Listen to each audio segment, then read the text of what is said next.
来看中国最近甲罗西亚的军机做伙巡航，日本甲南韩的军机嘛缀咧监控。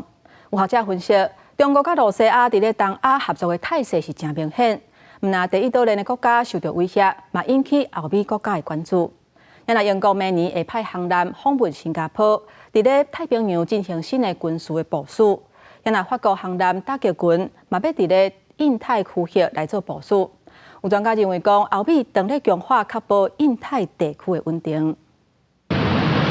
F-16战机紧急升空，伫强军无放弃武力反台，佮着改伫台湾周边军演一甲真接扰台，即种画面真接看到。国防部24点钟内查到15台强机、7只强舰伫台海周边活动。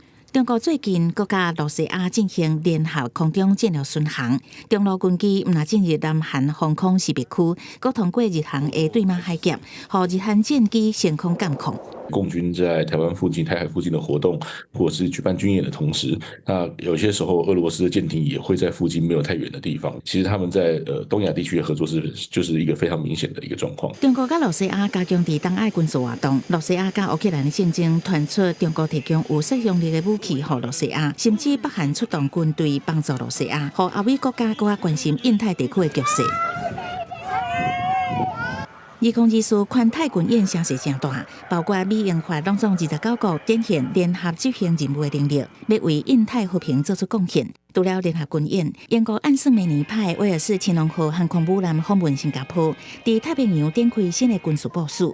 法国戴高乐号航空母舰打击群嘛要展开印太部署。Troisième objectif, c'est promouvoir, comme la stratégie française de l'Indo-Pacifique l'a décrite, promouvoir un Indo-Pacifique libre, ouvert et stable dans le cadre du droit international. Et c'est pour ça que nous déployons une force dans les eaux internationales à cet endroit. 刚开始有这个动作，基本上还是以象征性的意义为主。我想都有一些细节必须协调。不管是未来油料的整补，或者是人员上的一些需求调整。中国扩张军事行动，毋但造成台海、南海局势紧张。